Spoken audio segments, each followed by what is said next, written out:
friends, welcome back to my channel, Make It Make, where I always try to encourage you. If you can't get it to make, then make it make. Sorry for a very long and overdue update for the garden. As you can see here, it is full. It definitely needs to be weeded. I mean, it's August, and at this point, I just am not necessarily giving up on it. Like my husband says, he's just like, you've just given up on that garden. I'm like, I haven't. It's just that it's kind of hard to keep up with everything that we as a family have just been doing. And I will admit there is a certain percentage of laziness that has contributed to this mess right here. However, with that said, we are getting some beautiful tomatoes here. And we've gotten a ton of jalapeno peppers. We had a great harvest with the cucumbers, but they're pretty much all done right now. But because of the variety that we have, I'm going to just can them all together. We're gonna make it make and see what works. I've always actually really wanted to do this. So let's go inside and do that. All right, so to be completely fair, this bounty that we have here of these absolutely gorgeous tomatoes are a result of my garden and my friend Lindsay's garden. She was so kind enough to give me the tomato plants in the first place. You remember that? She gave me about 14 of them, and then she herself was growing them.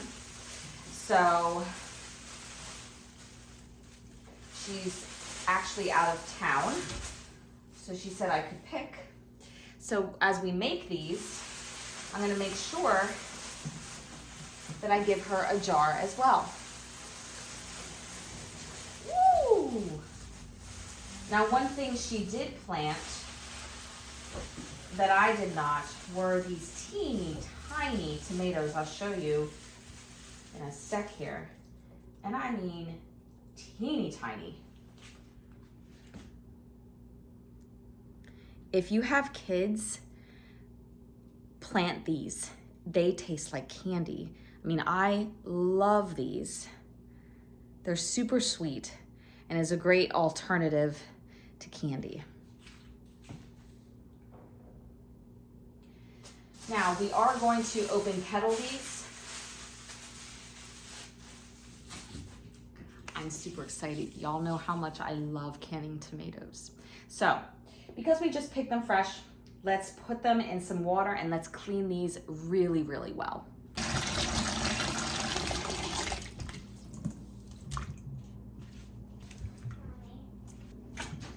Now I am washing these tomatoes again really, really well because of the open kettle method. Even if I wasn't doing it, I still would wash it well. Now, I don't know how your tomatoes grew this year, but here it was kind of hard. Gardening was hard this year for a lot of us because it was so dry. And then it got super, super rainy. So it was just like the tomatoes started splitting because of too much rainfall. And so I've had to cut a lot out, and then it would get super, super dry again. A lot of people lost green beans this year. It was just a hard gardening year, especially, you know, for me, since I just started to garden after so many years of not having one. But either way, you learn something new. I've learned a lot from other people. So, yeah.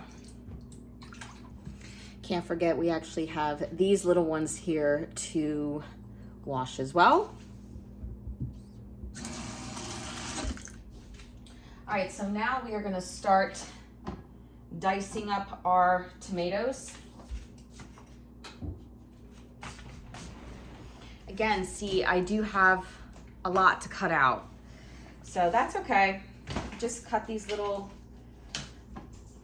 bits out and just use the rest of the tomato. I mean, I'm gonna use as much as possible.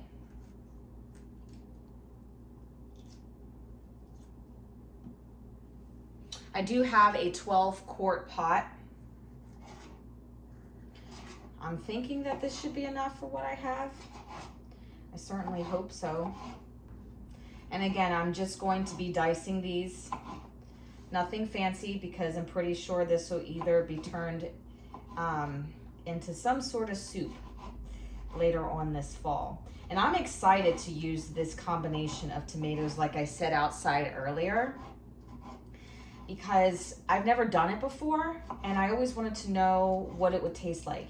You know how when you take apples, and if you have one apple to make an applesauce, that's fine and all, but if you have a variety of apples, the taste in the applesauce is just more vibrant. It's, I don't necessarily have the word for it, but it tastes a lot better, that's for sure. I'll never forget that when I did make my first applesauce, hear me out, I was so proud that I did it, because, you know, again, learning how to cook and do things mainly by yourself, you get really happy at your, you know, with your accomplishments, and you want to share it with other people. But anyway, not that this woman was, you know, sort of being a party pooper with my accomplishments, but when I had asked her to taste my applesauce,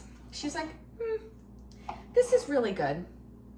She's like, but, you know, if you add different apples, more than just one apple, she said, you'll get a better taste.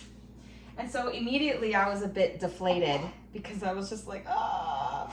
But she was right. And I took that constructive criticism, put it to the test, and now anytime I make applesauce, I will use a variety. So again, in saying that, I know we're not doing apples, but I'm wondering if that applies with tomatoes as well. So I guess we'll just have to see. By the way, with these smaller tomatoes that I'm just gonna like quarter them, you know, I do imagine that this is gonna have way more of a water content than with paste tomatoes, for sure. I actually don't even know how many pints I'm gonna get. I don't know how many quarts I'm gonna get, but we'll see how this all turns out.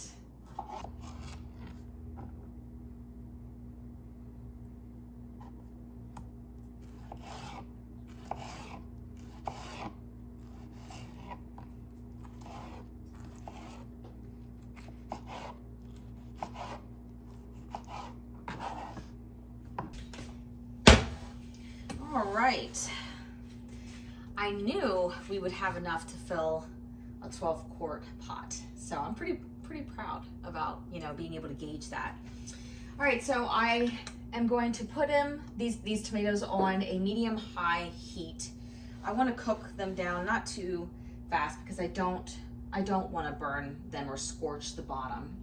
Okay, and yeah, I think I'm just gonna leave it like that, and then we'll check it in a couple minutes as it breaks down. Oh, I hope we get at least 6 to 8 pints, I'm hoping for. We'll see how the tomatoes break down. We'll see. If we get more, then great, even better. But all right, I'm just gonna let this heat up, let it break down a little bit, and then we'll check from there. Wait a second, I almost forgot to add these guys here, these tomatoes. I'm gonna give you a close-up. There we go. And here we have it. It's gonna make a good sauce. I hope so. Okay, so our tomatoes have really reduced down. They look really good. So right now I'm gonna put them on a higher heat for about 40 minutes. So while I am gonna bring my tomatoes up pretty high to a rolling boil, like searing hot for about 30 to 40 minutes, I'm gonna fill up my canner and start putting in my pint jars, because I'm gonna sterilize them, and they also need to be searing hot to be able to do this method. So So in order for it to create that vacuum seal. So just filling it up, gonna put my jars in and let them sterilize.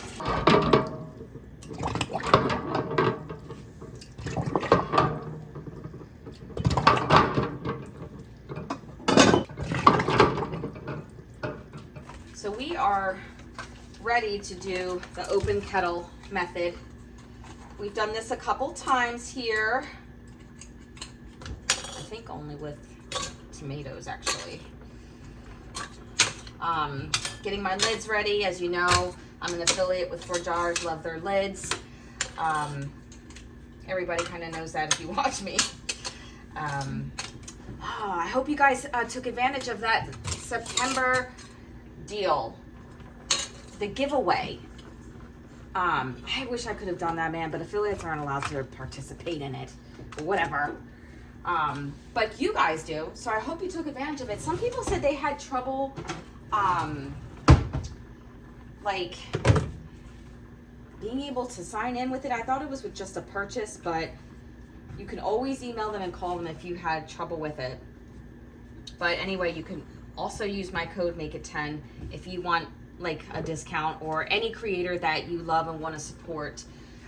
You could use their discount code and it saves you 10%. Okay, what am I doing here? I'm talking and not paying attention.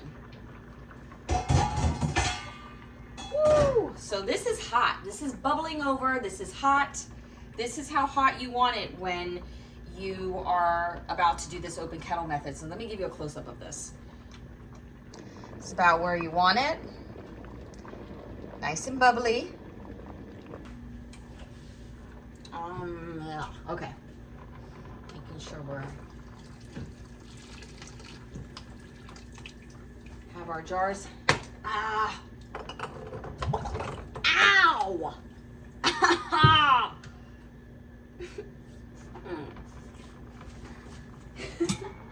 I forgot to get the. This is wide mouth. Hold on. I am not very well prepared today. Oh, okay. So we're gonna use the regular mouth. Oh my gosh. Funnel. Thank you.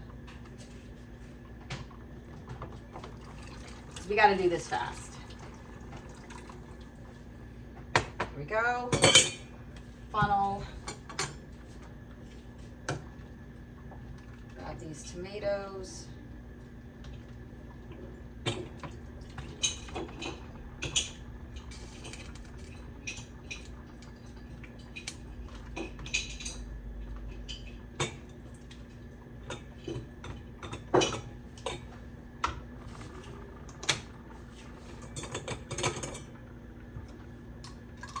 All I'm going to do, ouch, just like that. They actually look really beautiful, but we'll take a close-up look after I'm done doing this process, because again, I have to work fast here. Man, that water's searing hot. And with these tomatoes, they look like they've really broken down. Like, I feel like I can just make this into salsa then. It's almost broken down to the point where some of this sauce, well, the extra water that's left over, broken down into like a sauce. This is way too much. You guys are not seeing me at my best right now.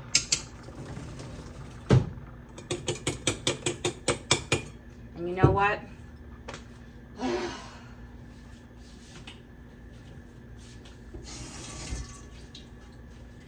Forgot to wipe the rim of the other one.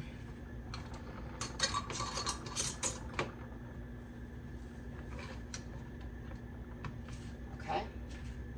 There we go. I mean, sometimes it happens. I'm just going to be real. Sometimes you're canning things. Sometimes every once in a while you forget to debubble. You forget to wipe a rim. It's because I'm moving fast and trying to talk to you guys at the same time. Okay, so let's take a look at these. They are absolutely gorgeous. I'm gonna call these tomatoes my Medley tomatoes. Beautiful. And I got 1, 2, 3, 4, 5, 6, 7, 8, 9, 10 pints, and then 1 quart of the leftover, sauce and remaining tomatoes. Mostly it's the liquid. But gosh, man, like each jar is different. It almost looks like a vegetable soup. And just gorgeous, absolutely gorgeous to have on the shelf. Still pretty hot, but beautiful. One of the things that I'm excited about is how it's going to taste in a soup.